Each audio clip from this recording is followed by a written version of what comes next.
On today's show, we're going to discuss roughly 20 of the most polarizing wide receivers for fantasy this season. Be sure to stay tuned to the end of the show as Matt will reveal two guys he thinks are extremely underrated and two wideouts he thinks are overrated. The goal of this show is to combine player evaluation alongside our analysis of the situation. I really urge people to take both of these factors into consideration. I'm sure Matt will tell you just because a player is very good doesn't mean he will be a fantasy star and vice versa. But I think we can give you that team level context you need to make really good decisions here. Start with Drake London. Now, Drake London, some people have said, and by some people I mean me, that if Drake London had been drafted by the Rams or the Lions or someone else, he would be a household name by now. He got drafted into the stone worst situation possible, made even worse by Arthur Smith last season. Matt, what say you about Drake London now as he enters a completely different part of his career where he's going to have an actual reasonable quarterback and reasonable scheme? Yeah, I'm generally with you that I think Drake London is a underrated NFL receiver that if he was pretty much on, I don't want to say any other team, but almost any other team, any other situation, he would be higher regarded as a player. I think before kind of expanding on Drake London, I do just want to talk about sort of league wide where the wide receiver position is right now because there are so many good wideouts in the league. I have really kind of, I would say, upped my standards about just how we categorize wide receivers. So, Evan, we were talking about before the show, I was just on Robert Mays' podcast a couple of weeks ago and talked about sort of like the way I view NFL tiers, right? And so I think there are, you can tier out the entire league or whatever, but I would say that the top receivers in the league fit into like three tiers. There's an elite group at the very top. Then that should be like a small select handful. It's your Justin Jeffersons, Tyreek Hills. I think there's about 6 to 7 of those players in the league. I think there's a wide swath of tier 2 receivers that aren't elite, but they're true superstars at the position. They're real deal difference makers as your number one receivers. Then I think there's a third tier where this is, again, a pretty big tier, but it's guys like Michael Pittman that can function as a team's number one receiver, but maybe would be best as like a 2. I think Devonta Smith is in this group where he is a second wide receiver, but he hasn't quite, I think, graduated to that superstar level. Again, those are just some rough examples, but I say that to say about Drake London that I definitely think by the end of the year, he could be regarded as a tier 2 receiver in the league. I think talent-wise, he already sort of checks those boxes. I've always been a big fan of his route running and his separation. He's a guy that's gone over 70% success rate versus man coverage in both of his first 2 seasons. General rule with reception perception, if you're an outside wide receiver and you beat man coverage and press coverage over 70%, like we're interested in those players. Just a quick and dirty way to approach the process. I will say with London specifically, the things I'm most excited about, it's an upgrade in quarterback play. It's definitely an upgrade in ecosystem. I'm really interested in just how he ends up getting deployed in this new Atlanta Falcons offense because but there's a lot of reasons we can be upset about what's happened in Atlanta the last couple of years. I think the one thing that's been pretty rough for Drake London is that he has exclusively been an X receiver. He's taken 85% and 82.4% of his snaps sampled for reception perception his first 2 seasons on the line of scrimmage. That's some pretty static deployment. If you look at the way the Rams have deployed their top receivers, whether it's Puka Nacua last year, obviously Cooper Kupp, I don't think that Drake London's going to be necessarily a big slot receiver, but I think he's going to get some more of those reps. That will definitely lead to more efficient targets over the middle of the field. I did a whole breakdown on YouTube kind of comparing his role with Puka Nacua and sort of their route trees. I think that lines up pretty well. So it does look like all systems go for Drake London. He's definitely going very high in drafts and in best ball drafts and everything like that. But I do think he has the talent and the ecosystem to potentially deliver on that asking price. And Matt, of course, mentions the Rams system because Zach Robinson, the new Falcons offensive coordinator, comes from the Rams system. If you were to, I don't know if people are out here watching much Falcons over the last 2 seasons. The deployment of Drake London has been so uninspiring. If there was a player that you could maybe make a comparison to for Drake London to become, would there be another player in the league that you would make that comparison to? Would it be Puka Nacua?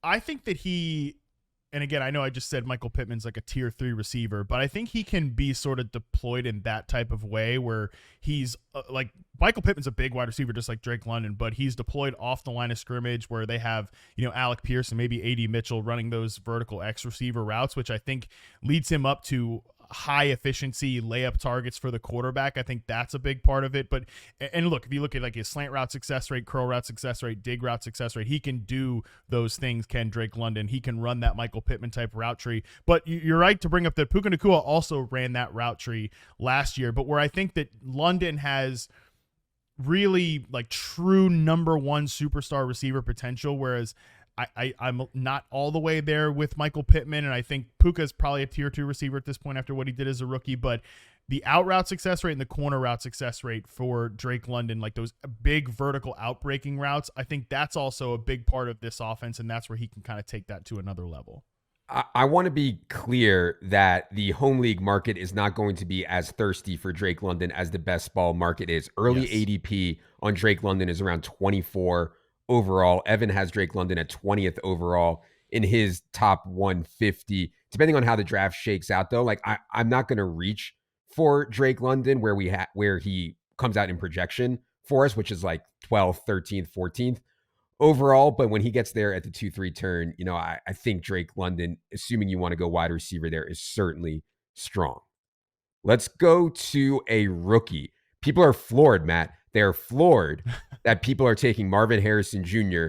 at the 1-2 turn. Marvin Harrison Jr.'s home league ADP is 16th overall. This might be the highest we've ever seen a rookie wide receiver go. Jamar Chase did not go nearly this high. Julio Jones did not go this high when he was a rookie. Marvin Harrison, you will need to spend a round 2 pick, even in home leagues, to get Marvin Harrison Jr. Is that asking too much of a rookie, Matt, or is Marvin Harrison this generational of a prospect?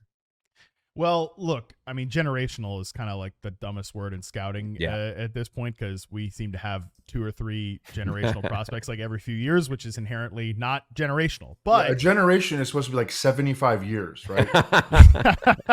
Yeah, we should only be using it once in a lifetime, which Right. we clearly do not do at this point anymore. But for Harrison specifically, it is asking a lot of a rookie. I do understand, and like honestly, when I'm kind of putting my rankings together, I ended up sort of getting into that range with Marvin Harrison where I didn't think I would get there. Before I talk about that, just focusing on him as a player, he was my number 1 ranked receiver in this class. To me, though, I viewed it as a tier of 3 guys at the top. When I look at like my stacked prospect rankings, which are up on receptionperception.com, all 3 of these guys in the top 3 this year, Marvin Harrison, Rome Odunze, Malik Neighbors, in that order for me, I viewed all those guys as tier 1 prospects and guys that in almost any other year would be number 1 receivers in the class. So like if somebody liked Malik Neighbors better than Marvin Harrison, to me, I think that was a totally justifiable position. But the reason I ended up getting to Harrison as my top receiver is, one, he's just good at everything. He's a great ball winner. He's better at after the catch, and I think people give him credit for it. And as a separator, 87th percentile success rate versus press, 83rd percentile success rate versus man coverage, which playing the college data is a little different with RP because of the levels of competition, everything like that. But if you're a big deal number 1 receiver at a big program and you're over those numbers, those are incredibly encouraging. He was also double covered at the highest rate I've ever charted for a Power 5 receiver, which is not surprising. And he still had a 70% success rate when doubled. So like he is as legit an alpha prospect as we've seen come into the league. He's my number 1 of all the last 4 classes combined. So really loved him as a player. And then when you just look at the situation, I think the Cardinals offense was really well designed last year. I think they had a lot of good ideas. They just didn't have a lot of great players. And when I look at kind of the top of my 3rd tier of wide receivers, which for me is Ayuk, it's Marvin Harrison, it's Devontae Adams, it's Drake London, it's Mike Evans, it's Nico Collins. I like kind of start to weigh Harrison against Adams and London and Evans and Collins. I think there are, look, again, those names I just threw out there were very good NFL receivers. I think Marvin Harrison's going to be a very good NFL receiver. Obviously, that's a projection. But with Adams, there's quarterback questions. I feel pretty confident in where we're at with Kyler Murray. With Drake London, we just talked about, it's another sort of, we haven't fully seen it yet. With Mike Evans, there's ecosystem risk because Dave Canales is gone. With Nico Collins, there's target competition risks because of all these other players there, as much as I'm a huge Nico Collins fan. I've been talking about him for years. So with Harrison, I don't think he has target competition risk necessarily, at least to the degree of some of those players. And I don't think he has quarterback risks or ecosystem risks. So the profile is actually pretty clean when you look at it from a situation perspective. And because I'm high on him enough as a prospect, I can end up getting there in terms of Marvin Harrison as a top 10 ranked receiver this year. I like how you bring up a little bit of hard data on how often he was double covered because, number one, just listening to you over the years, Matt, you talk about in the NFL, like players are double covered a lot less than is kind of, expected or speculated, number one. And number two, because during the Ohio State games, like the broadcast would often highlight him being double covered. And he should see a lot less of that in the NFL. What the comparison that I like for Marvin Harrison in his rookie season is that 2020 season that DeAndre Hopkins had with Kyler Murray, where he had 115 catches and over 1,400 yards. I mean, I don't think it is crazy. It's at the top of Marvin Harrison's range of potential outcomes, but I don't think it's crazy for him to have 1,200, 1,300 yards right away as a rookie. The situation, it's going to be a shootout offense. Kyler Murray is really good at throwing the ball outside the numbers, and you've got the winning statistics against man coverage that Marvin Harrison did that put up at Ohio State while being while facing double coverage at that extreme rate. Yeah. If I wasn't so high on Cardinals offense, I would be more scared about the Marvin Harrison situation, right? We've seen really good rookies come in to this league and have 900 yards and 8 touchdowns. That's not enough for where Marvin Harrison is going. He needs to blow the doors off, but because he's in this Arizona situation, the landing spot was literally perfect, I thought, then I am okay with Marvin Harrison there in round 2. Evan has Marvin Harrison 15th overall in his top 150. Current ADP is around 17 overall. And for what it's worth, which it can be worth something, apparently Marvin Harrison has looked unbelievable so far in camp. All right. Let's get to the third one on the list here, Chris Olave. I kind of think of Chris Olave similarly to Drake London in that it just hasn't clicked because the situation has not been ideal. Not as bad as Drake London's situation, but not ideal. I could not believe the way they used Chris Olave last year so deep down the field. Way too high of an ADOT for me for Chris Olave's skill set. I am not out here charting, though, like Matt Harmon is. So, Matt, what did you think about Chris Olave's chances this year of having a true breakout alpha year? Yeah, I feel pretty good about it. I will say, to back up your point about how he was used as a rookie, Chris Olave ran a slant route on just 7% of his routes charted for reception perception, 7.4%. That is the lowest of any player I've charted since 2014, any NFL player. It jumped up to a whopping 13.4% last year. So not a big jump there. This is not a guy that's really has really not gotten any layup targets since he has been a member of the New Orleans Saints offense, which, look, Derek Carr is still the quarterback. Dennis Allen is still the head coach. It's not as if there's a great vibe around New Orleans right now, but it is, or at least it should be, a pretty significant offensive turnover with Gary Kubiak as the new offensive coordinator. Pete Carmichael has been the offensive coordinator since Sean Payton was hired by the New Orleans Saints. Like, the Saints have not had any new ideas on offense in the last 20 years. Almost a generation in and of itself, which is pretty wild. So this should be a pretty Pete Carmichael was like the ultimate crony. Yes. Yeah. And even I think Doug Marrone was on that coaching staff last year, like, who was also with the 2006 New Orleans Saints staff that was originally hired there. Again, not a lot of new ideas. So there should be some significant turnover here from the way they design offense, which should be good for Chris Olave. And I think Rashid Shaheed, who's a player I'm pretty high on. But with Olave, he's definitely a guy that you look at his first 2 years in reception perception, incredibly consistent numbers, 75.8% success rate versus man in year 1, 76.3% in year 2. That's very similar. 81.2 in year 1 against zone, 81.5 in year 2. The press number is within 0.4 percentage points of each other, which these are all good numbers. I would say he hasn't quite taken that individual leap to superstardom yet. But I think that's definitely a thing that he could do this year. So there are parts of his game where I think he could get a little bit better in contested situations, even if that might never end up being his calling card as a player. He's more of a separator. I think he's sort of like a Stephon Diggs light type of player, but Diggs is a guy who took his game to another level when he became a better ball winner, both in Minnesota and then obviously in Buffalo. So again, I think Olave is kind of hanging out right now in that upper tier 3 of receivers. If he takes his game to the tier 2 level in the league, he can definitely have that breakout, but we are also counting on some situational factors to help him do that with a new play caller in New Orleans. Clint Kubiak was with Kyle Shanahan last year in San Francisco as the passing game coordinator. That tree has always been good about getting receivers layup routes. Yeah. Sean McVay also comes from that tree. And we've seen Robert Woods and Cooper Kupp and Puka Nacua all excel. Do you think that Chris Olave is the type of receiver that can excel on those individual routes? Because I think the Saints are going to need to get him the ball that way because they might have a bottom 5 offensive line. I mean, Nick Underhill texted me the other day, Derek Carr had 14 dropbacks in a certain practice, and he was sacked 7 times. Like, they need to get him easier, need to get him the ball on higher percentage routes.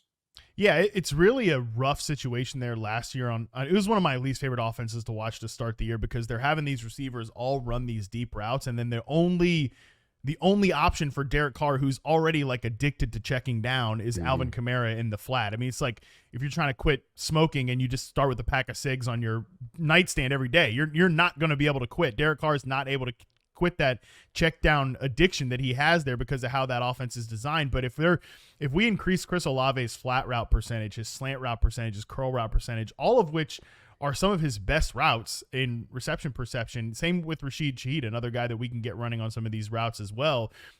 I think the target numbers are definitely going to go up. He's certainly a player that can thrive in that role.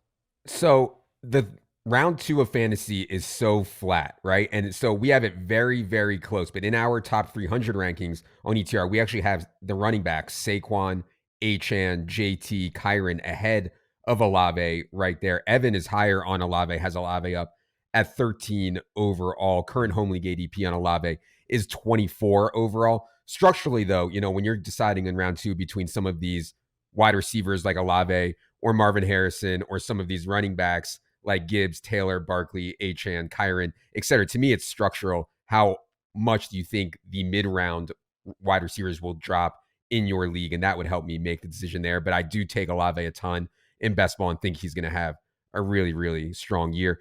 Quickly, Matt, you mentioned Rashid Shaheed. I think the big question for everyone on Rashid Shaheed is, can he earn more than 4 to 5 targets per game? Can he be more than a lid lifter? Can he run routes that are closer to the line of scrimmage? Because I think where he goes in best ball, you probably need that. Now in redraft, Evan and I talked about him on the Sleepers show the other day, and he's going mega late in home leagues. But when he goes around 100 overall, I think you're going to need more than 4.5 targets per game. So Matt, what do you think about Shaheed's chances of actually earning more? Yeah, I think he's a real deal receiver. I don't think he's just a lid lifter. I mean, certainly he does that. He probably needs to get better on outbreaking routes, specifically against zone coverage, to be, a guy that consistently earns 110 plus targets. But obviously where he's going right now, you don't necessarily need him to be that type of player. The thing that's most encouraging for me is his in-breaking route success rates are all really high, slants and curls and dig routes, which should be, working the middle of the field on some of these full speed motion or pre-snap motion plays. In this particular offense, he should be one of the central figures that we're looking to get free on those plays. But also the 74th percentile success rate versus press on 18.5% of his routes charted. That's a pretty good number. That leads me to think he can be a 2 receiver set player, that guy that you can work as a flanker and then maybe kick inside in 11 personnel and 3 receiver sets. So overall, yeah, I really like him as a player, and I think he can be more than just like a gadget or lid lifting receiver. And that Shanahan tree doesn't necessarily have all the time the guys who only run 9 routes or run clear out routes. I mean, they're trying to get the ball to all the guys in the offense, and they don't really have very many guys that they are going to want to get the ball to in this offense. Rashid Shaheed is going to need to be one of those guys, and we already know that he's good with the ball in his hands because he's such a good return man. I mean, he's been one of the best kickoff and punt returners in the league over the last 2 seasons. For sure. All right. Let's get into an older receiver here. I think a big question for this season, Matt, is Cooper Kupp cooked or can he rebound? Now, it was not that long ago that Cooper Kupp literally had the best wide receiver season of all time. Like literally the best wide receiver season of all time. Then last year, he's hurt. He's hurt a bunch. He seems to be playing nicked up. I know when you watch the tape and break this down, it's hard when guys are hurt, right? Because you don't know, are they not winning in their routes because they're hurt, or are they not winning in their routes because they're toast? What do you think about Cooper Kupp making a comeback here at his advanced age? Yeah, and I would also say this too, that the thing I have learned to be the least confident in using any receiver data, but even reception perception data trying to forecast is age cliffs, because there is just not a rule for how players decline. Like just 3 examples here off the top is one, sometimes there are guys like Des Bryant where they take from 2016 to 2017, like their success rate versus man coverage numbers drop from like 20%. And Des Bryant really, after getting cut by the Cowboys, never resurfaces. It took till like November for him to sign. So sometimes guys just go like that from one year to another. Other players have like a steady sort of downtick and sometimes those guys are Allen Robinson, right? Where he trends down a little bit with the Bears, and then you see him in LA with the Rams, and he just absolutely cannot play anymore at all. And so you can kind of be like, oh, and I remember coming on this show and other shows being like, well, yeah, he had some success rate drops in his final year with Chicago, but it was only like 5 or 6%. It's really not that big of a deal. And then again, you see him in LA and it's over with. And then there are also examples like Keenan Allen, and I know we're going to talk about Keenan Allen later in the show, where he has that 5 to 6 percentage point drop, and you raise the alarm bells on it, but he can still go out and be a functional NFL receiver if he just continues to hold at that, not his peak, but like declined level. And so again, that's why age cliffs are just really tough, because it's a case by case basis and it's a complete unknown really until you see them in the next season and what that role might be for them as well. That's important with Cooper Kupp because his success rate versus man coverage number is definitely down in 2023 from where he was in 21 and 22. There's no getting around that. He drops from 70.6% in 2022 to 65.2%.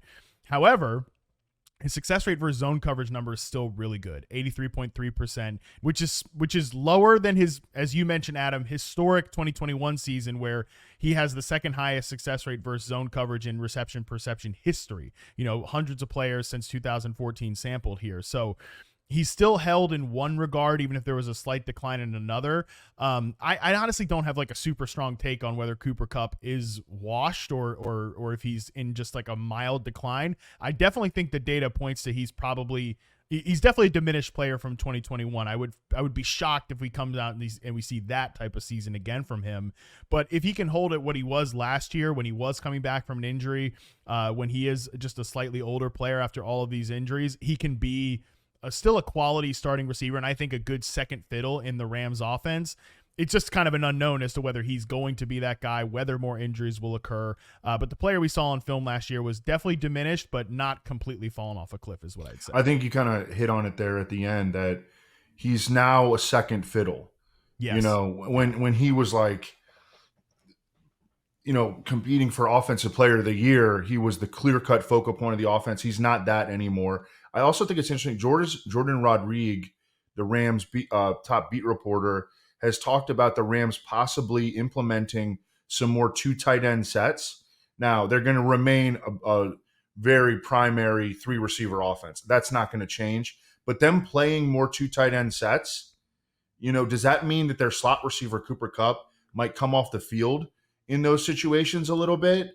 That might be a way of taking some wear and tear off of his body. And then they play, you know, in 2 receiver sets, they play Puka Nacua and Demarcus Robinson. Like, might they try to limit his snaps a little bit? Yeah, it's possible. I would note too, just Kupp in terms of his slot percentage and his percentage of routes or percentage of snaps off the line in reception perception were both much higher than the previous season, and his snaps behind the line of scrimmage are actually the highest of any year of his career. So there was a little bit of usage to try to maybe ease some of the press coverage work away from him. The thing is, though, like Kupp has often functioned as almost like a tight end at times too. So I think he'll literally chip edge rushers and then get into routes. I think that's the type of stuff that they have to cut out with him at this point. There's no reason for him after all these injuries to take those kind of hits, and that's where more tight end usage might be actually a good thing for him to get that pressure off of his body. So I've been neutral on Cooper Kupp for the most part. I certainly take him when he slips a little bit. The biggest feather for me in the cap of Cooper Kupp is that this offseason he has been healthy. He has had no surgeries. He has worked out the entire time, OTAs, minicamp, training camp. I have not heard a single thing about injuries or limitations on Cooper Kupp, whereas last offseason it was a mess, and that kind of spilled into the season. So, yeah, at least Cooper Kupp comes into this season healthy, and there's certainly a big ceiling here. All right, let's get to the other side of the spectrum. A young guy in Tank Dell, Matt. Tank Dell absolutely broke out in a big way last year before going down with the injury. This trend of really small NFL wide receivers winning in big ways. Like when we were doing this 10 years ago or whatever, it was, you had to be big. Like big wide receivers led to touchdowns. Everybody wanted big wide receivers. Now there's so many guys like Tyreek and Tank Dell, and I could go Xavier Worthy, we'll see, and go on and on about guys under 180 pounds that are winning. What do you think about Tank Dell's rookie season, and can he earn targets when we know we have Nico Collins, Steph Diggs, Dalton Schultz also competing for targets there? Yeah, I think, Adam, you guys know how high I am on Nico Collins as a player. I feel like he's a guy we've brought up in previous shows, and I think Nico Collins, talk about a guy who launched himself into tier 2 for sure last year. I mean, he was good in reception perception prior to CJ Stroud and prior to sort of this offensive changeover in Houston, but he definitely last year looked like a real superstar. His success rate versus man and press coverage is at that level that you'd want to see as like a true like top 10 receiver in the league. That's how good I think Nico Collins is, isolated from Stroud and everything there. He's the real deal. But man, Tank Dell was also awesome last year too. And you mentioned, despite his size, he lined up inside on only 19% of the snaps I sampled for reception perception. He was lining up as like a real deal outside receiver, and he got open on comeback routes, out routes, and corner routes, all at over 80% rate, which is insane for, again, a smaller player. Like, he's not running these little short routes or anything like that. He's winning on big boy routes down the field, outbreaking routes at a rate that is better than almost any other receiver last year. Not rookie receiver, just better than any other NFL receiver last season. So he's an awesome player in his own right. From a role perspective, because I think Stephon Diggs, he's been a reception perception favorite for a long time, but he definitely took a step back last season in isolation, and not just at the end of the season. I think that's sort of the production is sort of kind of a mirage there. He was a guy that even from the early part of the season, he was not separating, especially down the field, at the same level that we're used to. I think Diggs, if I had to pick who's going to run more slot routes here, I think I might go with Diggs, just because, one, he's actually played in that role before. Way back in Minnesota, he was a slot receiver before kicking outside to move Adam Thielen inside.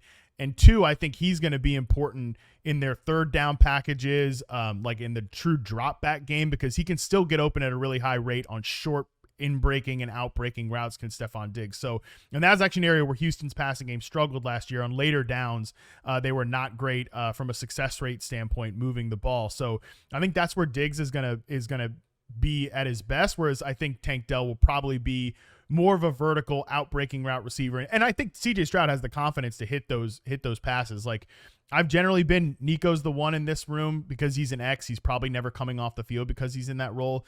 These two guys, I think, are closer to each other, Dell and Diggs. But no question, Tank Dell was an awesome player as a rookie, and I think someone that, again, outside receiver, 72.8% success rate versus man, we generally want to bet on those players. Awesome. That's awesome. Lot to say here. So to me, like, Nico Collins is the clear one here. You think about the Shanahan tree, you think about Julio Jones, Brandon Marshall, Andre Johnson, that's going to Brandon Ayuk now. That's Nico Collins. I have him 16th overall. I actually got some pushback on that. I want to be really aggressive on him. We got to get this passing game right, though, because I think it's going to be extremely productive. CJ Stroud was incredible as a rookie, has a lot of room for growth in terms of his touchdown rate. He was only at 4.5%. I think he can get up to like 6%. We just talked about this with JJ on the quarterback show. They play indoors. They have a potentially leaky back end in their defense. Like, they could be a shootout team. To me, like, oh, and another thing on Tank Dell, I love that you point out that he's an outside receiver. He's actually not that fast. For a guy that is 165 pounds, he ran almost 4.5. He wins like with agility and route running, insane route running. And he's not, a slot receiver. I think that Stephon Diggs is going to be the clear slot receiver, actually. I have Diggs, and I want to get it right between Diggs and Dell because I have them close, but I want to get it right. Who's going to outscore who? I have Diggs right now because I have a little bit of concern that Tank Dell, they're going to use him on returns this year, and he's coming off this broken leg. Yeah. So when they do use two tight ends, I think it might be Diggs and Nico on the field and not Tank Dell as a means of preserving him at least early in the season. I still think he's going to be an every week fantasy starter, but I think he might be more of a wide receiver 3 than a wide receiver 2, at least early on. Yeah. But yeah, I think it's going to be Diggs in the slot, pretty clear cut. Yeah, I thought this was, for what Matt said about Steph Diggs' decline, this was the best landing spot. You get him to Houston with CJ Stroud, you put him in a clear slot role, and I still think he can win there. I think Matt would probably agree he can still win in those short intermediate routes out of the slot. So yeah, I think that it's a pretty ideal landing spot for Steph Diggs. If Steph Diggs would have gone somewhere else, I would have been like, you know what? Forget it. He's toast. But this landing spot for Steph Diggs is pretty awesome. Hines Ward, Larry Fitzgerald, Reggie Wayne, there have been a lot of receivers that, dominated as outside receivers, wound up extending their careers by moving inside. All right. Let's go to T. Higgins. This is one that we've been higher on than market, and there's a lot of T. Higgins haters out there, Matt. There are people that say T. Higgins isn't that good. I think people get frustrated because in a lot of games, in the DFS streets at least, he'll like be active, but only as a decoy. He's done this like 3 times, giving people zeros. Now, that has nothing to do with his talent. He's trying to get out there for his team or whatever, but this is T. Higgins' contract year. I expect the Bengals to let him hit free agency. Ton of motivation. Joe Burrow is healthy. I think it's a pretty clean setup for T. Higgins this year, but what do you say to people who say T. Higgins isn't good enough to capitalize on this? Yeah, I'm sort of mixed on T. Higgins, where I think that he is a very good receiver. I kind of am, a lot of people say, well, on any other team, he'd be a number 1. I don't know if I totally believe that. I think he's probably more of like that top of tier 3 receiver that we talked about, where maybe can function as a 1, but is he a true superstar number 1? I don't know if I'm quite there with him. And last year, I kind of want to throw a lot of what happened last year out. Like, I just want to kind of give it a pass because he did have a career low success rate versus man zone and press numbers, but he also came back too early through injuries. He was playing through injuries last year.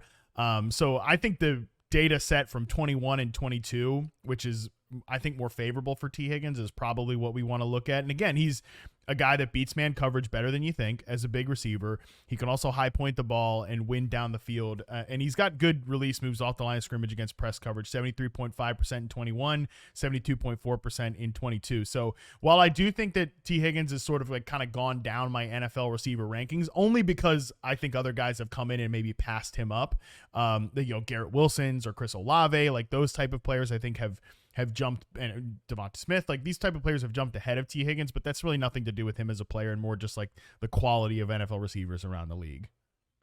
He is going very late. And this is what I'm talking about with strategy in early rounds. I might lean running back more early because you're telling me that T. Higgins ADP is 57.7 in home leagues right now, right? And if you can get T. Higgins in that range, I think that is a smash. We actually have him 39th overall in our rankings. Evan is a little bit lower at 46 overall in his top 150. Evan, any thoughts on T. Higgins before we move on?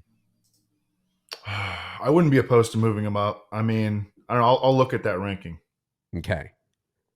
One that I am been completely out on because of situation, not talent, Matt, but scares me is George Pickens. Now, George Pickens has huge games in his range. We know he can score 40 fantasy points in a game. We know he can score 30 fantasy points in a game. However, my take is that his profile, combined with the way Arthur Smith and Russ Wilson / Justin Fields play football, is not ideal for where George Pickens is going. People are very excited to draft George Pickens now that Deontay Johnson is gone. So this is more of a situational fade for me than anything, but I'm also not sure that George Pickens is like a guy that goes out and earns 9 targets a game. I'm not sure that's his game. So anyways, Matt, what do you think about George Pickens now as the alpha in Pittsburgh? Yeah, I think Pickens is another guy that's probably, like another tier 3 receiver, but I don't think has shown enough to say he's got the potential to jump to that next group. He definitely improved off of a really poor success rate versus zone coverage in year 1 of 68.3%. But it was only a slight improvement to still be, quite below average. But he's very good against press coverage, 73.9% success rate, and solid overall against man coverage, 68.7%. So I think he's a pretty good player. I don't tend to be super, super high on George Pickens. I always say you can never have a normal conversation about this guy because it feels like either people want to tell you he's secretly elite and all of you are too dumb to see it, or they think he's trash and like he's DJ Chark. And the truth is definitely somewhere in the middle there on George Pickens. My question is similar to what you have, Adam, which is just, can he be a full field receiver? Because right now, everybody wants him to run fewer deep routes, and he definitely ran fewer deep routes in year 2 than he did in year 1, which what he did in year 1 was just completely non-sustainable. But still, the 2 routes he ran at an above average rate were 9 routes and corner routes. And by the way, those routes, along with like deep outbreakers, are his best routes. He's not like, what we want him doing more of what he's not good at. Like, that doesn't make a lot of sense to me, especially because Russell Wilson and Justin Fields primarily want to push the ball deep and outside the numbers. They are not over the middle passers. So I think his role definitely leans to volatility. And I think his skill set leans to volatility. Like, the reason he's an up and down producer, no question he had some of the worst quarterback play in the league last year. There's no doubt about that. But some of that is also just because of who he is as a wide receiver. He's very much like an old school, traditional vertical X receiver. We can maybe get him some more layup targets for sure. But again, I don't know if that completely overlaps with the quarterback play that they have right now in the offensive philosophy either. Yeah, and the volume concerns on top of that. Go ahead, Evan. Huge volume concerns. I mean, this team is built to run the ball. Look at the complexion of the offensive line. They have 2 running backs that they can use. Look at the history of Arthur Smith. It's just, I think George Pickens is going to make big plays, over the course of the season. That's what he does outside the numbers. But how many it's hard for me to get past what happened to Drake London under Arthur Smith, as it applies to George Pickens now under Arthur Smith in Pittsburgh. And Drake London's a better player, like a better player overall, and certainly much better at separating on short, like an underneath routes, the routes where you'd want him to be a high volume target earner. So, I'm sort of middle ground on George Pickens. I don't think he's, a terrible bet this year, especially if you're just looking for big games. But he's also a guy, by the way, like his team, publicly called him out for terrible effort last year. And if you watch like film, that is at least like 10% of the game you want him to be playing faster and harder. For sure. And George Pickens' ADP in home leagues right now is around 59th overall, so not crazy. Evan's down at 72 overall, though, on George Pickens.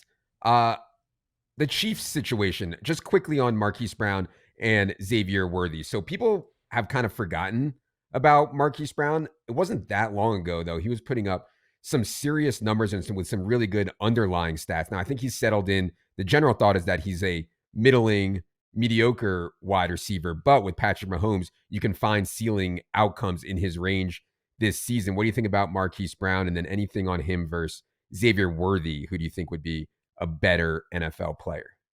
Yeah, I think Marquise Brown's just solid NFL receiver. Like, he's a real starting level NFL receiver, which is a lot more than anybody you could say in the Chiefs offense last year, particularly the outside wide receiver. So I think he'll be a pretty significant upgrade there. He is definitely a better zone beater than a man beater, but teams typically don't love to play a lot of man coverage against Patrick Mahomes, especially when they have actual competent receivers, because he's a guy that can absolutely destroy you from a man coverage perspective. So I like Marquise Brown. He's solid. I don't have a super strong take one way or another on him, just that he's like a professional NFL receiver, which is certainly an upgrade for them. For Xavier Worthy, this is another one of those players that, like, had he gone to any other team, I probably would have not liked it in the first round, but I think it makes sense for Kansas City. I'm not a sizist at the wide receiver position, especially when, Tank Dell shows you, like, he can Zay Flowers, Tank Dell, those guys can show you they can play, like, against press coverage and man coverage on the outside. With Xavier Worthy, there's just no question that in college it was an issue. 59.5% success rate versus press, contested catch rate is poor. I think he is definitely a guy that will have to be schemed into the right situations. This is an offense where they can scheme him into the right situations, so it's a good landing spot for him. I've definitely gotten higher on Rashid Rice throughout the fantasy season, because obviously it sounds like he might avoid a suspension, but the way they used Rashid Rice, I didn't like Rashid Rice's prospect profile at all. He was definitely a player that I didn't rank very highly coming into the NFL, because he was just not a good college player, at least in reception perception. But the way they used him last year was so different than what happened at SMU. So just put it in perspective, like, Rashid Rice in his RP profile lined up outside right on 83.6% of his sample snaps. He was on the line of scrimmage for 70.6%, and he ran a 9 route or a curl route on 56% of his routes, which is just pure outside stretch, like, static route tree. In Kansas City last year, they moved him into the slot. 47.6% of his sampled snaps were in the slot. He was mostly off the line, and he ran a slant route on 38.3% of his charted routes, which is the highest for any receiver since 2014. So I just feel like with these outside receivers, kind of stretching the field, clearing out space underneath, I still feel like Rashid Rice, who is definitely still not a perfect route runner, but he's solid against zone coverage. He's a little bit like early career Juju or early career Jarvis Landry. I feel like he's going to gobble up a lot of targets. So when I'm talking about Chiefs receivers, I've tended to actually gravitate to Rice, even though I didn't love his prospect profile coming in. They just used him in a completely different way. Yeah, and I just from talking with our guys, if Rashid Rice was not going to be suspended at all, we would have him ranked in round 2 for sure. Like, we would have Rashid Rice as a round 2 wide receiver. He's currently going in round 5 or 6 because everybody's so afraid of the suspension, which could be anywhere from 0 to 6 games. We really have no idea at this point. Evan has Marquise Brown and Xavier Worthy back-to-back in his rankings at 65th and 66th overall, respectively. Evan, any more thoughts on Chiefs wide receivers?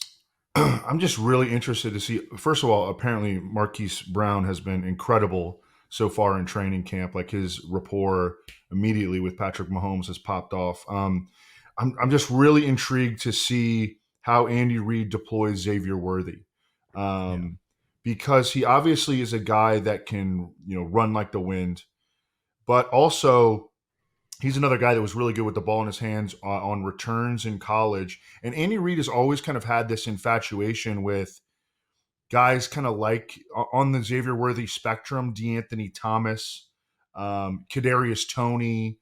He obviously hit with Tyreek Hill, as a player sort of on that spectrum, obviously at the extreme top of that spectrum at this point. Deshaun Jackson. So how Xavier Worthy is used, I think, is going to be really, really intriguing, along with, Rashid Rice as that big slot, and then Marquise Brown, I think, is the clear perimeter receiver. Okay. We got news yesterday that DeAndre Hopkins strained his knee and will be out 4 to 6 weeks. We had an outlier position, Matt, at ETR. We had DeAndre Hopkins ranked ahead of Calvin Ridley, and a lot of that was due to underlying metrics. DeAndre Hopkins looks better in almost every underlying metric. It was not a tape-based take, but all the underlying stuff, advanced data, was in DeAndre Hopkins' favor. Market didn't see it that way. Market was taking Calvin Ridley ahead of DeAndre Hopkins. Now, it's not great for us because DeAndre Hopkins' ADP is going to tank, and he's coming to the season hurt, and he's 32 years old with a knee injury now.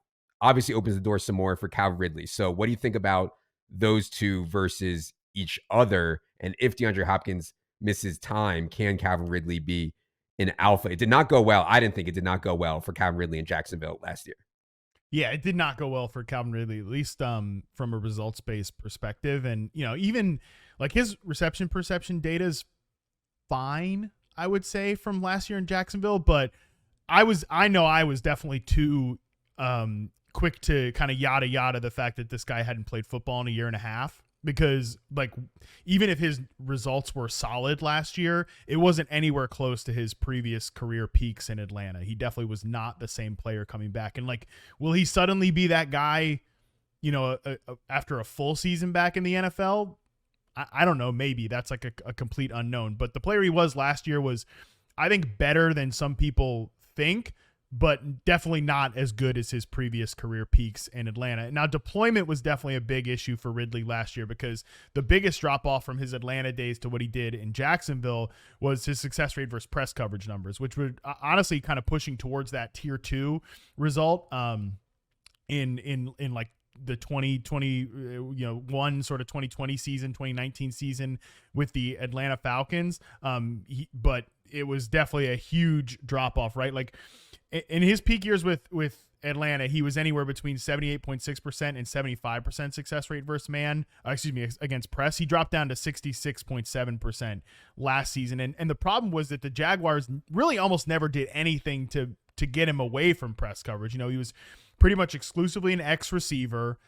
He ran a go route, a curl route, or a comeback route on 48.6% of his sampled routes, which is just insane. Again, very static, like X receiver usage. And this is a guy who's a good route runner. You want to get him off the line of scrimmage and moving around the formation, which I think they will do in Tennessee. But a lot of that was based on the fact that they had a static X receiver in DeAndre Hopkins to take that role. So as long as Ridley stays in a better role, I think he can be an okay player this year. Beyond the fact that he dropped too many passes and all that stuff last season. Like last year was just really everything that could go wrong did go wrong for Ridley. I do think he'll be better deployed in Tennessee, but I like it a lot better if DeAndre Hopkins is in the mix and able to be a good X receiver for the Titans. The history of guys who like sit out an entire season and then try to come back is just not Terrible. great. I mean, you get out of the mode of like playing football for an entire year. Le'Veon Bell, look at Deshaun Watson, Calvin Ridley comes back, not the same guy. It's tough, man. Taking an entire year off. Oh, I wanted to ask you, Matt, do you have any level of optimism for Treylon Burks? I own him in a dynasty league, and I need him this year. You think it's just you think it's just over? What about like big slot? Yeah, no. So that's where he'd, I think, have to win is as a big slot receiver. Of course, they have Tyler Boyd. But they got Tyler Boyd, yeah. Right. Yeah. So that's my fear, is that now if Hopkins misses any time, Burks is just going to have to go out and play X receiver, which he did to start his NFL career, and it was not a good result. I know he's missed time, but the film on Treylon Burks has been a mess, through the first 2 years of his career. When he was coming out, I liked him exclusively as a big slot and not a guy that could play outside X receiver, and unfortunately that was the role that the Titans pegged him in. So if I was them, I would give him a shot. I'd want to see what he could do as a slot over Tyler Boyd, but I don't think that's what's going to happen. The only reason that I was taking shots on DeAndre Hopkins and some backdoors with Levis on Treylon Burks in best ball, would not do this in redraft, but is the philosophical stuff. I think this team's going to be very, very throw heavy. Is it going to be successful though? I don't think Calvin Ridley's as good as the public perception thinks, as Matt just outlined. And then you have DeAndre Hopkins' injury and Treylon Burks. It could, and Will Levis might just not be it. So, there's a lot of ways it can go bad, but I think philosophically they do want to throw. And if it hits, maybe it hits 20% of the time or something, you could get a really big payoff here on these Titans guys.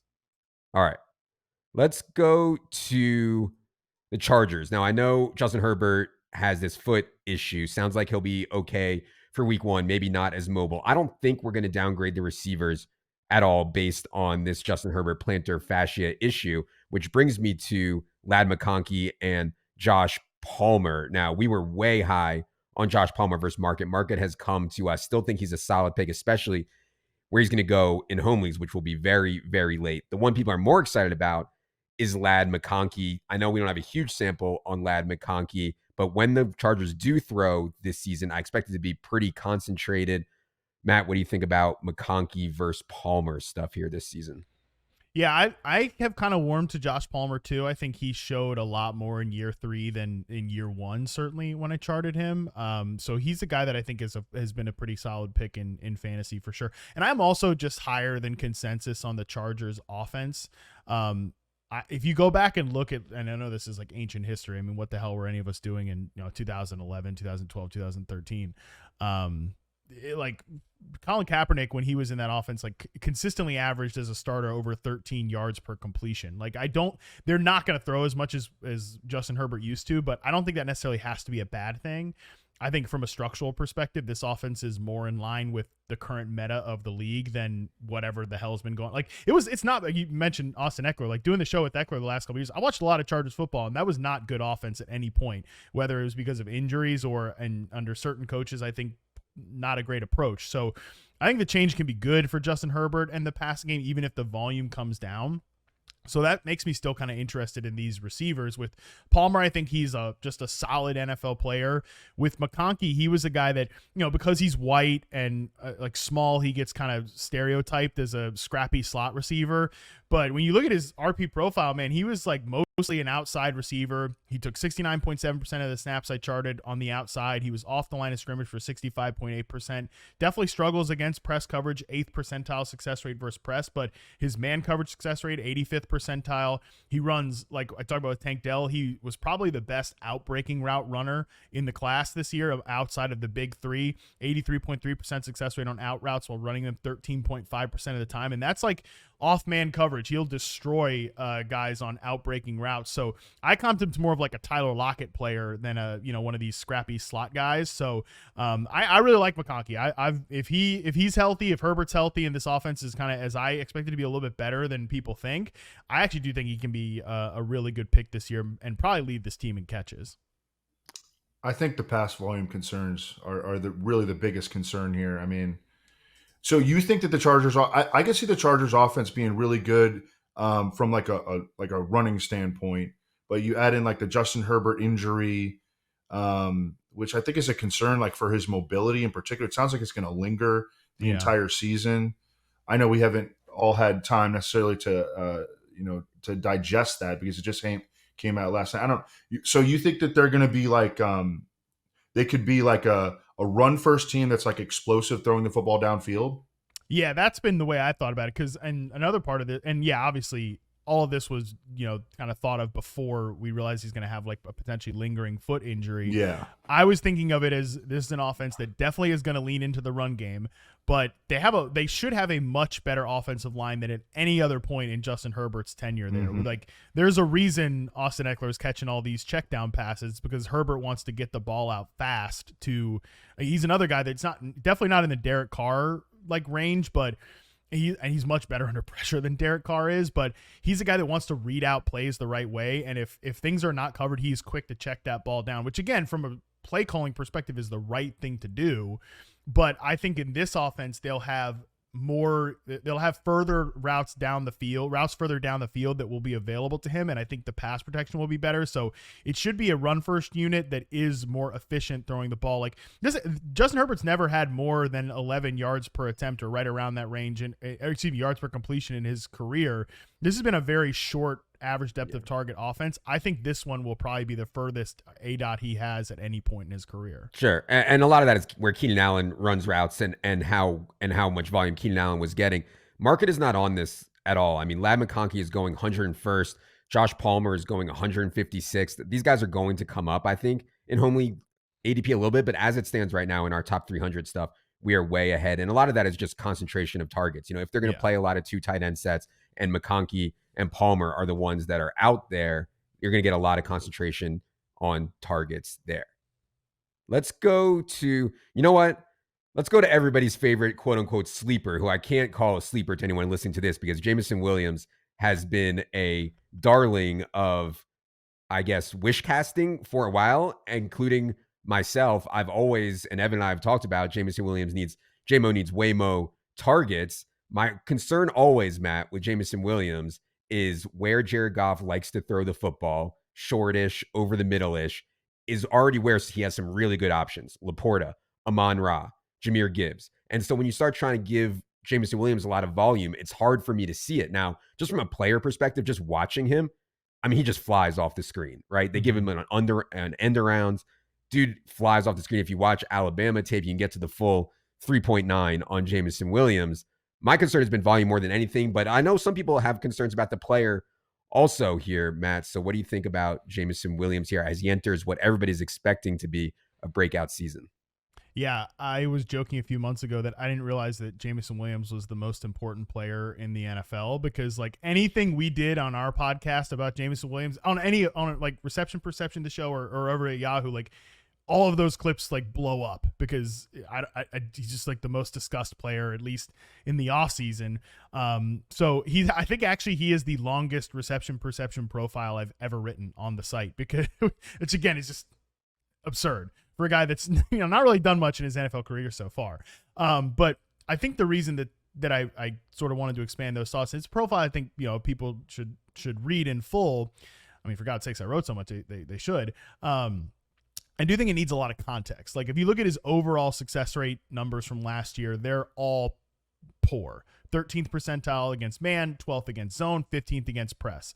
But the reason for that is the first 3 games of that sample, which were weeks 11 to 13, I mean, the results were like unspeakably bad. Like he wasn't even really a functional, and his success rates are like Quentin Johnston level, which not spoiler alert, real as bad as it gets. Like, Quentin Johnston, Justin Hunter, Terrace Marshall type of range in terms of RP history. But if you look at and I never do this stuff, but I think it's important in this particular example because it lines up a lot with what the coaching staff has said. Like when they started to feel better about him was late in the season. So if you look at the games they sampled from weeks 15 to the NFC Championship game, those numbers are actually solid. They're not perfect, but like 67.3% success rate versus man, actually 84.8% against zone, which is a really high quality number. His lowest number is still against press coverage, which for me has always been the concern with him, even dating back to Alabama. If he was going to be a consistent number 1 option, target earner, I think his success rate versus press has to be better.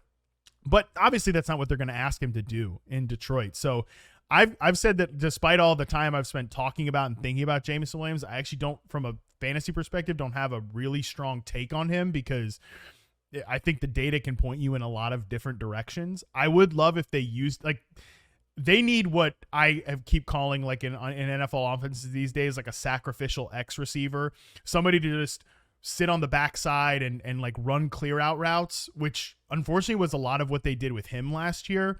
Because I think if used off the line of scrimmage and moved around a little bit, I think he could be like a Brandon Cooks type of player in this offense, which obviously has some roots with the Saints from Dan Campbell and everything.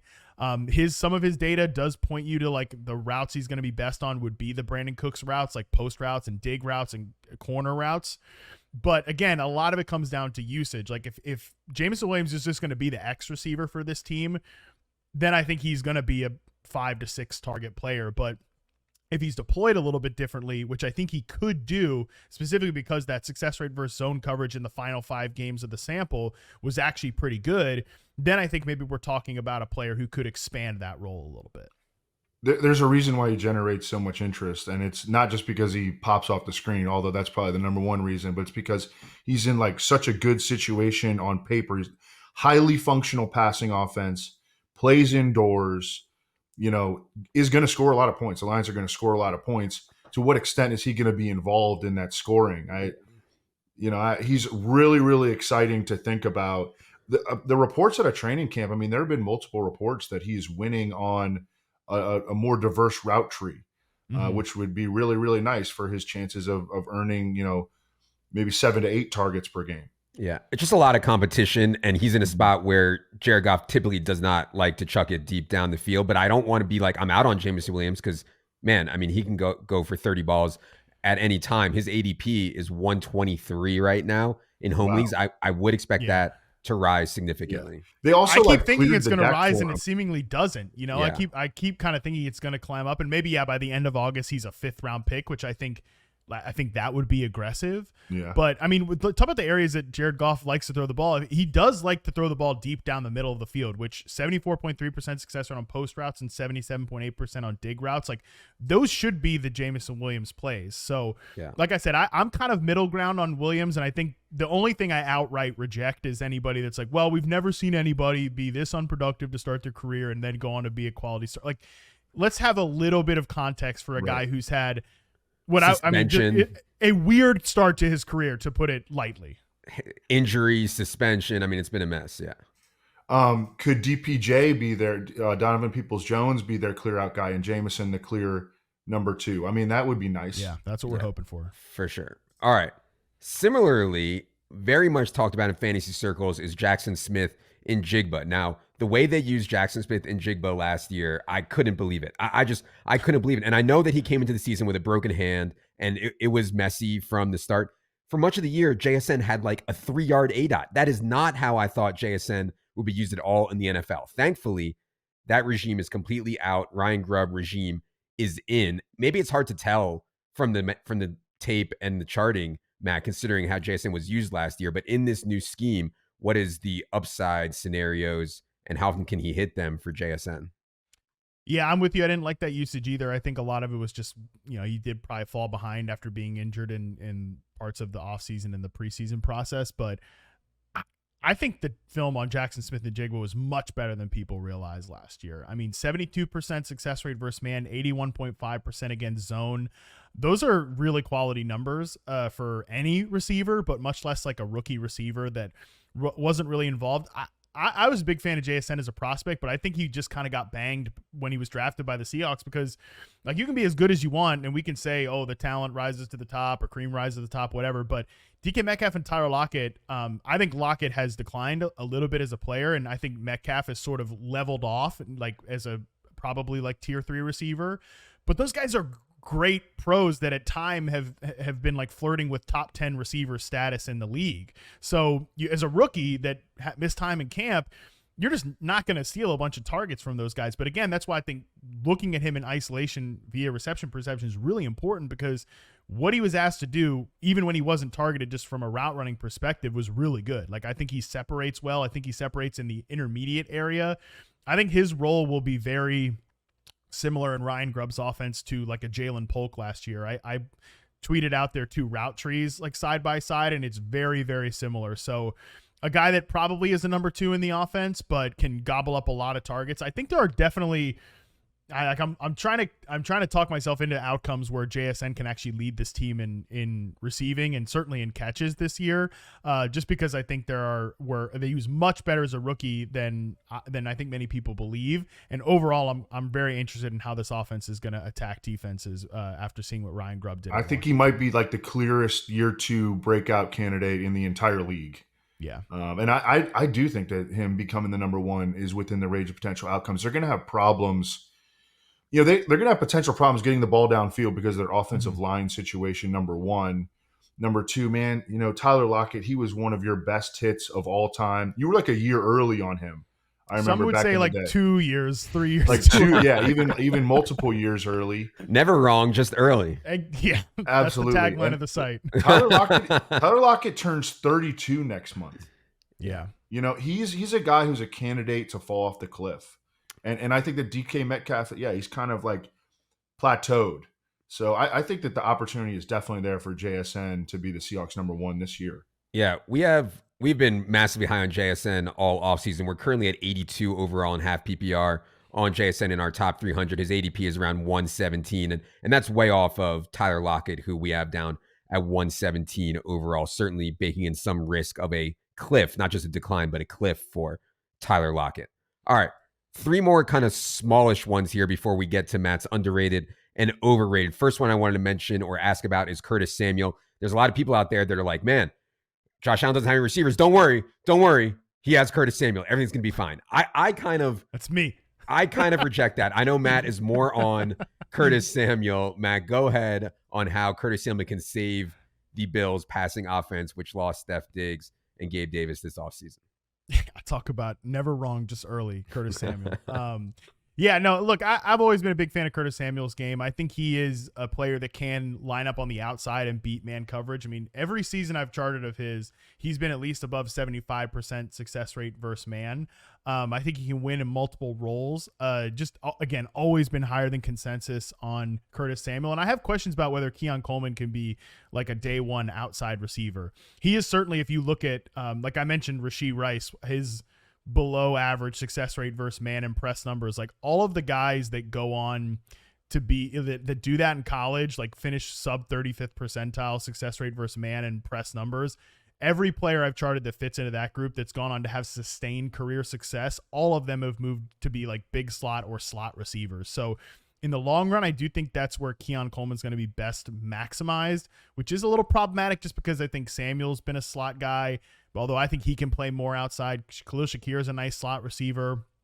But I think Mac Hollins is going to play a lot more than people think, and he's going to be that like sacrificial X receiver for the Buffalo Bills. But yeah, I'm higher than consensus on Samuel just because I think he's a really underrated player, underrated separator that's not just like a gadget guy. So I am definitely one of the people that I don't know if the Bills are going to be all right, but I definitely think Samuel's the best bet in this receiver room here. Yeah. Curtis Samuel will be 28 years old next week. So certainly, but I mean, this Carolina ties here certainly like him for sure. Evan, you have Curtis Samuel at 102 overall. ADP is at 127. Evan's also at 124 on Khalil Shakir. Any thoughts on Buffalo wide receivers before we move on, Evan? It's one of the most interesting receiver groups in the league because we kind of just don't know, but I love to hear the optimism on Curtis Samuel. They gave him a pretty good contract. He's got the history with Joe Brady. I'm going to think about moving him up after this show. All right. A guy that I've taken that Steve Smith hates, and we'll find out if Matt hates him also, everybody seems to hate, is Jerry Jeudy. I was looking through the YouTube comments from our Sleepers show, and even Jerry Jeudy with an ADP of, hold on, let me get this right here. Even Jerry Jeudy with an ADP of 147, people were still making fun of me for liking Jerry Jeudy as a sleeper here. Matt, everybody has seen Steve Smith say that Jerry Jeudy sucks. Do you agree that Jerry Jeudy sucks? Or does he just need a change of scenery here to Cleveland?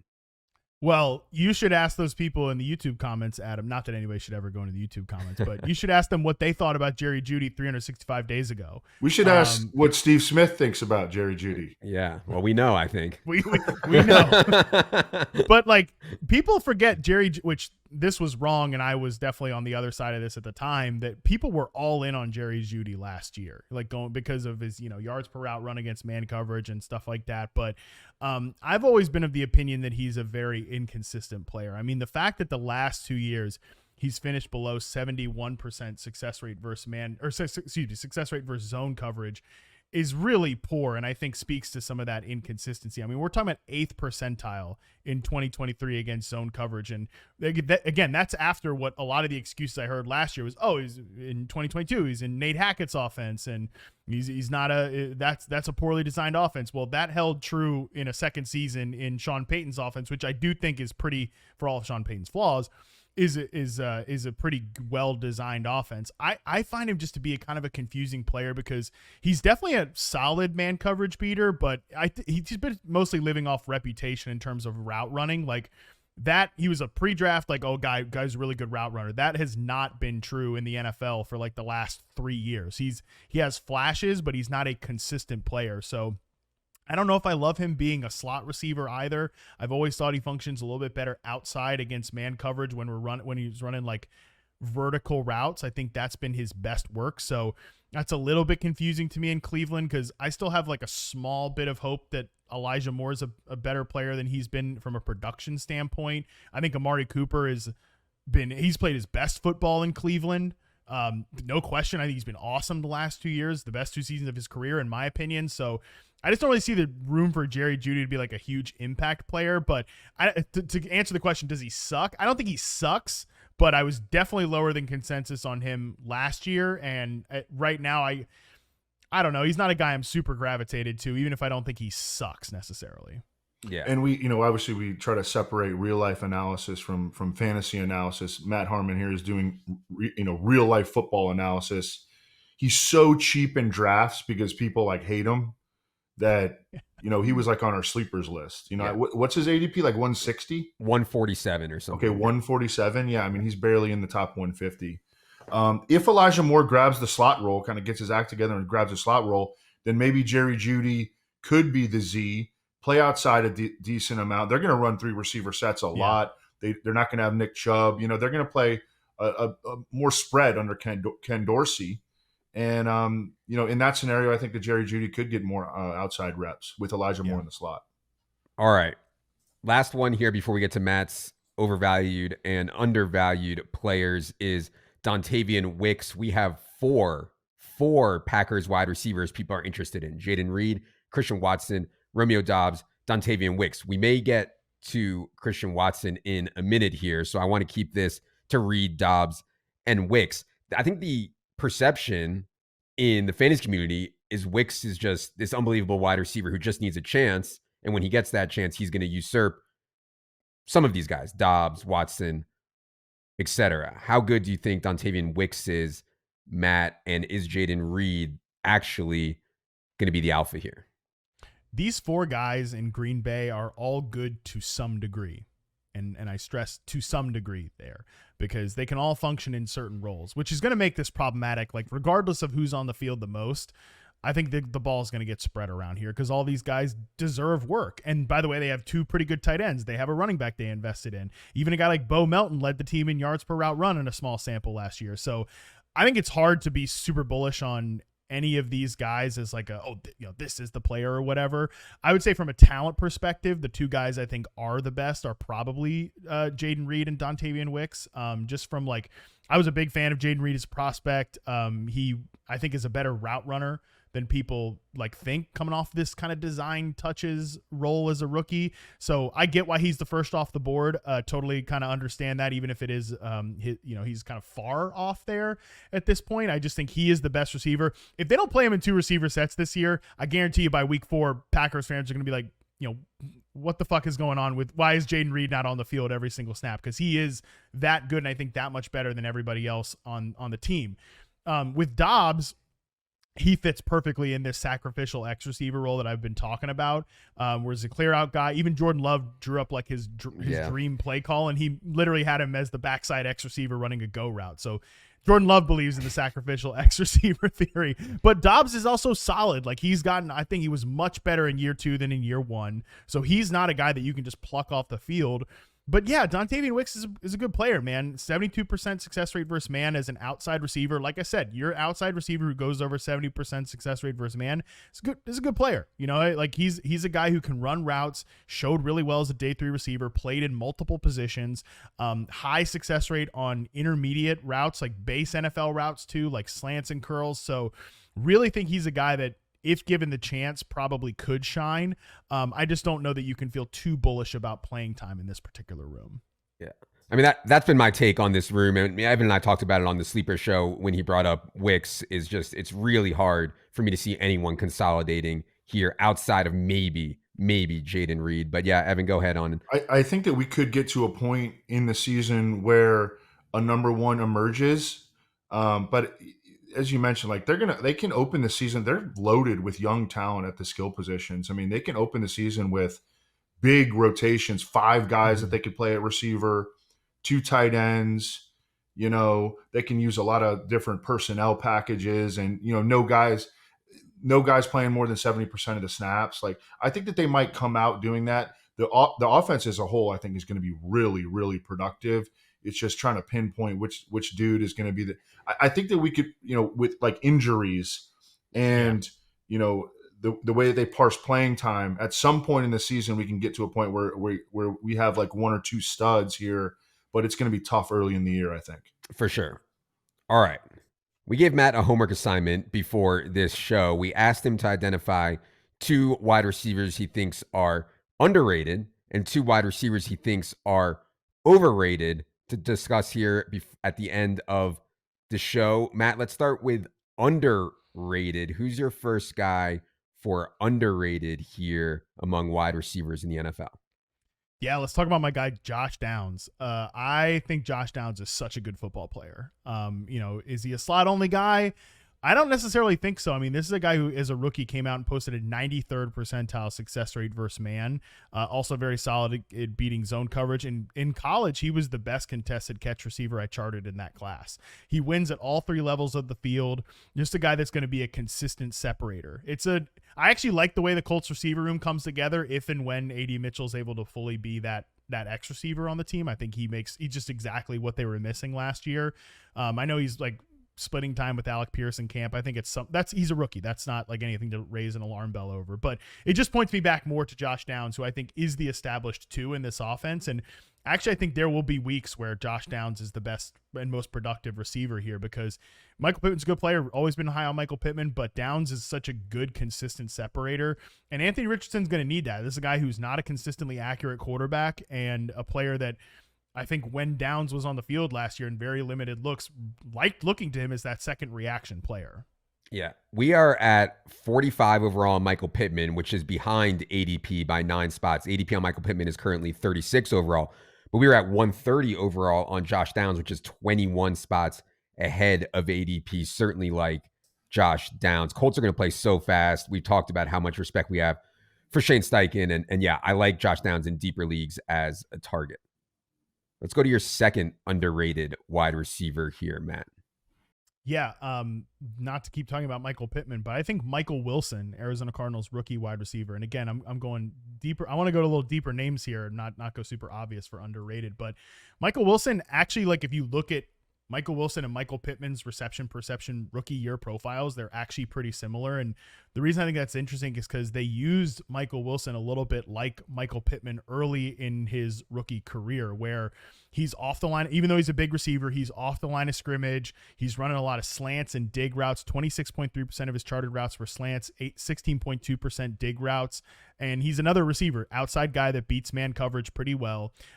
He's not a perfect receiver, but I think he showed enough in this rookie year profile to be considered a guy that could be a good number 2 receiver in a good passing offense. And that's what I think Arizona is going to be.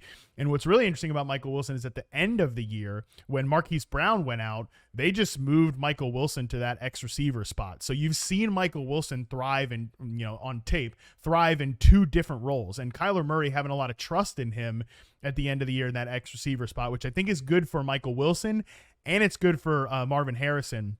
And I wanted to save this point for this part, because the fact that like Michael Wilson can take some X receiver snaps means that Marvin Harrison is going to be able to move around. So I'm just higher than consensus on a lot of what's going on in Arizona right now, including the fact that Michael Wilson had a better rookie year than I think people realize. Michael Wilson is just locked into that number 2 receiver role behind Marvin Harrison. Obviously, he's not going to overtake Marvin Harrison or anything like that, but he has such a solidified role in an offense that we believe in, that that has the potential to score a lot of points, really well coordinated by Drew Petzing. I mean, you look behind him, Greg Dortch, he's like 5'7" in high heels. Zay Jones, journeyman at this point. Zach Pascal, Chris Moore. Michael Wilson is going to play a ton of snaps in a high-scoring offense this year. I recently jammed him into the top 150. I think he's like number 149 overall or something like that. Yeah, for sure. And I didn't think that Zay Jones signing was like a great thing for Michael Wilson. Like maybe they didn't like Michael Wilson and they wanted to get Zay Jones in there. Zay Jones, I don't think is like the worst possible guy, but right out from camp, Michael Wilson's been ahead of Zay Jones the entire time working with the starters. So feel good about Michael Wilson as one of those deep sleeper types. All right, let's get to overrated here. Matt submitted 2 wide receivers he thinks are overrated by the community. Matt, go ahead with your first overrated guy. Yeah, I really hate that back-to-back years I'm going to come on this show and talk shit about Keenan Allen, because he's like he was one of my favorite receivers of the last 10 years. And anytime I talk to an NFL receiver, they're like, oh yeah, my favorite guy to watch is Keenan Allen from a route running perspective. So I feel like a jerk doing this, but he is the first guy I wanted to talk about here, because I mentioned all the caveats with age cliffs and how tough that can be. And Keenan Allen's 2023 season was definitely an improvement in reception perception on his 2022 results, which definitely were tainted by hamstring injury, similar to what we talked about with Cooper Kupp, where we just don't know sometimes are these guys playing through something or what. But it's still, even if he bounced back in 2023, was not at the peak levels of what we saw from like 2015 and 2020 in reception perception. So, and I couldn't care less about the production numbers or anything like that. If you watch the Chargers offense last year and thought like, the only thing they did well was get the ball underneath the Keenan Allen, which definitely pumped up statistics, but didn't result in quality offense all the time. So I just look at him moving to Chicago. DJ Moore last year, I think, played well enough. He was like one of the best receivers in the league last year. He played well enough to be considered like a tier 2 NFL receiver. I don't see his role changing as a guy that should move around the formation and win in the vertical game. Rome Odunze, I mean, this guy is so good. I think Rome Odunze is a baller. I think he's a player that went above the average success rate on all routes on the tree. He was great against press. He was great against man.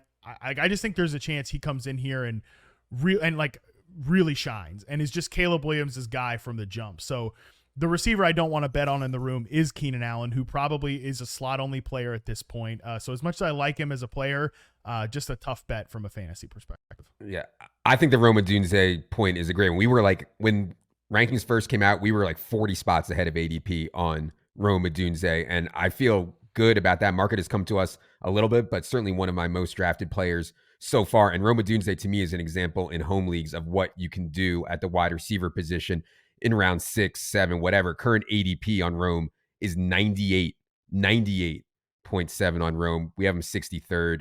Keenan Allen, we have 54th. DJ Moore up at 36.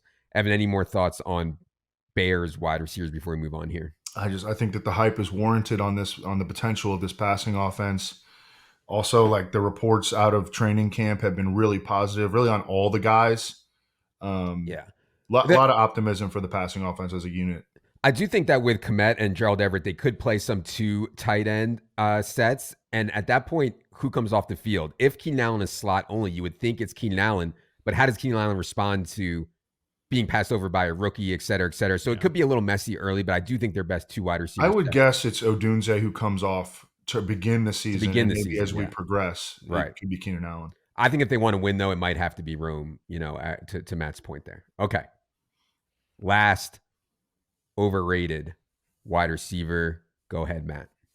Yeah, it's Christian Watson, the one guy in this room that I think is a little misunderstood. I think he's a good player, and I think he's very valuable in certain ways.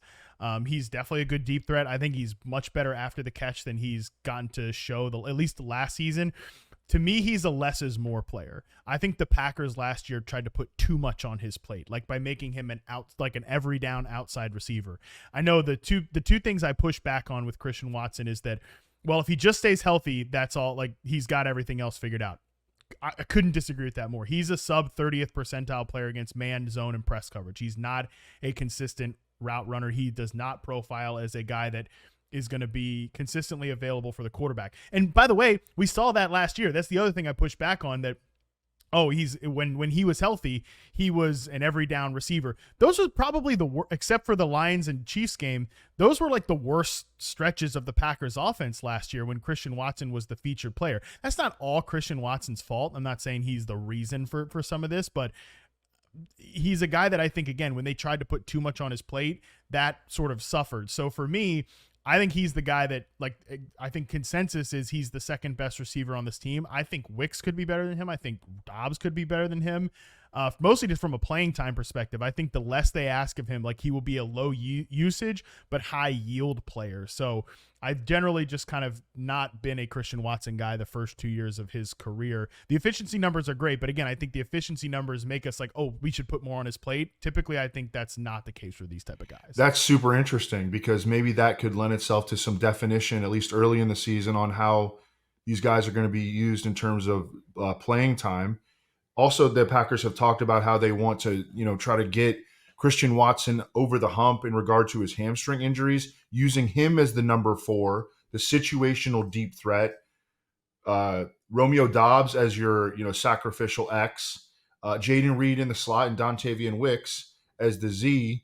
I mean, that might make a lot of sense, from an injury management standpoint, also based on what you just mentioned there, Matt.